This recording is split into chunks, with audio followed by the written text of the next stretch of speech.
আসসালামু আলাইকুম, সবাই কেমন আছেন? ভিউয়ার্স, আমাকে অনেকে কমেন্ট করে বলেছেন যে ভাই, গরুর পেট কেন মোটা হয় এই বিষয়ে একটা ভিডিও দেন, যাতে আমরা আমাদের গরুর পেট কেন মোটা হয় সেটার কারণ জানতে পারি এবং এর সমাধান জানতে পারি। তো ইনশাল্লাহ আজকে আপনাদের খুব সহজভাবে বলে দেব কিভাবে আপনারা গরুর পেটটা ছোট রাখবেন, স্লিম রাখবেন এবং কি কারণে গরুর পেটগুলা মোটা হয়। তো ভিউয়ার্স, কথা না বাড়িয়ে আসলে মূল কাজে যাওয়াটাই ভালো। গরুর পেট মোটা হওয়ার কয়েকটা কারণ আছে, যা বলতে গেলে অনেক সময়। তো অনেক সময় ধরে যদি আমি ভিডিও করি, অনেকেই বলবে ভাই এত লম্বা ভিডিও কে দেখবে বা এত বক বক করছেন কেন। তাই আমি সহজেই একটু বলার চেষ্টা করি।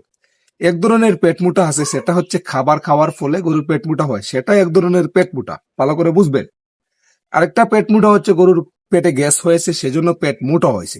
কিন্তু 12 মাসই গরুর দেখা যায় পেট মোটা, পেটটা ঝুলে থাকে নিচের দিকে, বা স্লিম না, কাটিংটা সুন্দর না, এরকম একটা কিছু কিছু গরু আছে। তো ওই গরুগুলার যেই কারণে পেটগুলা ঝুলে পড়ে বা স্লিম থাকে না বা মোটা হয়, এর কারণ কয়েকটা কারণ। ধরেন ছোটবেলা ওই বাছুরটা পর্যাপ্ত পরিমাণ পুষ্টি পায় নাই, সেজন্য এই সমস্যা হতে পারে। তাই আপনাদের বাছুরকে সবসময় ভালো পরিমাণের পুষ্টিগুণ যুক্ত খাবার, ওকে পর্যাপ্ত দুধ খাওয়াবেন, যাতে পরবর্তীতে তার পেট মোটা না হয়। 2 নম্বর যে কারণ পেট মোটা হওয়ার কারণ হতে পারে অতিরিক্ত কৃমি, পরজীবী, এগুলোর কারণেও গরুর পেট মোটা হয়ে থাকে। 3 নম্বর যে কারণ সেটা হচ্ছে আপনার খাবারের গন্ডগোলে গরুর পেট মোটা হচ্ছে। খাবারের গন্ডগোলটা কি? অনেকেই আছে প্রচুর পরিমাণ ঘাস খাওয়ায় গরুকে, এবং একসাথে, কথা বুঝবেন, একসাথে প্রচুর পরিমাণে দানাদার খাদ্য খাওয়ায়।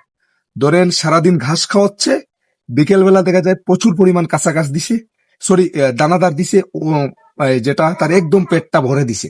সেজন্য পেটের মধ্যে লোড পড়ে, লোড পড়ার কারণে আস্তে আস্তে আস্তে আস্তে তার পেটটা ডাবতে থাকে এবং সাইডে একটু বেগ পেতে থাকে। যেমন পেট মোটা মানুষগুলা যেভাবে ধরেন অতিরিক্ত খায় বা অতিরিক্ত চর্বির কারণে পেটটা মোটা হয়ে যায়, ঠিক তেমনি সারা দিনে যখন সে একবারে লোডটা নিয়ে নেয় দানাদার খাদ্যে, তার ফলে তার পেটের এদিকে ওদিকে অনেক ধরনের চর্বি জমে যায়, যেগুলা খারাপ চর্বি, সেগুলা পেটটাকে মোটা করে দেয়। এখন আপনাদের বলি, পেটটা স্লিম রাখবেন কিভাবে। যারা আপনারা দানাদার খাদ্য খাওয়াচ্ছেন গরুকে ঘাসের পাশাপাশি, তারা একটা জিনিস মেনটেন করে অবশ্যই খাওয়াবেন, দানাদার খাদ্য এবং ঘাস এটাকে সঠিক পরিমাণে দেওয়ার চেষ্টা করবেন। যদি আপনি 10 থেকে 12 কেজি কাঁচা ঘাস দেন, তাহলে আপনি 1 থেকে 1.5 কেজি 2 কেজি দানাদার খাদ্য দিবেন। তাই যদি আপনি ধরেন একসাথে 3 কেজি 4 কেজি দানাদার খাদ্য দিয়ে দিচ্ছেন এবং ঘাসের পরিমাণ কম দিচ্ছেন, সেক্ষেত্রেও গরুর পেটটা মোটা হবে। তাই এগুলাকে আপনারা একটা মেনটেন করে খাবারটা দিবেন, এবং গরুকে সবসময় চেষ্টা করবেন একটু একটু খড় খাওয়ানোর জন্য। 2 কেজি 3 কেজি খড় খেলে কিন্তু ওই পেটটা কিন্তু স্লিম হয়। যেমন আমরা মুড়ি খেলে আমাদের চর্বি কমে যায়, আমাদের কোলেস্টেরল কমে যায়, ঠিক তেমনি খড় খেলে গরুর একই কাজ করে। এখন ধরেন অনেকের খড় নাই, তারা কিভাবে গরুর পেট স্লিম রাখবেন? তাদেরকে আমি বলবো, আপনারা দানাদার খাদ্য 2 বার 3 বারে ভাগ করে দেন। যারা 3 বারে দেবেন, গ্যারান্টি দিচ্ছি তাদের গরুর কখনোই পেট মোটা হবে না, এবং পেট মোটা হলে সেটার সমাধান হয়ে যাবে। তো পেট মোটার সমাধান কি, সেই বিষয়ে আমি এখন যাচ্ছি আস্তে আস্তে। এখন আপনারা দানাদার খাদ্যটা দিবেন 3 ভাগে ভাগ করে বা 2 ভাগে ভাগ করে, সকালে এবং বিকালে। কখনোই একসাথে দানাদার খাদ্য লোড দিয়ে খাওয়াবেন না, এবং দানাদার খাদ্যর চেয়ে অতিরিক্ত ঘাস খাওয়াবেন না, সেটা একটা সমন্বয় রেখে রেখে খাওয়াবেন। এবং পারলে একবেলা বিকেল বেলা আপনারা খড় দেবেন।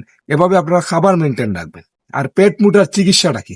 পেট মুটার চিকিৎসা হচ্ছে এই খাবার মেনটেন করে দেওয়া, এবং গরুকে সর্বপ্রথম কৃমি মুক্ত করা। যে এই গরুগুলার পেটগুলা মোটা, তাকে আপনি কৃমির ডোজ দিয়েছেন, তাকে আবার কৃমির ডোজ দিবেন।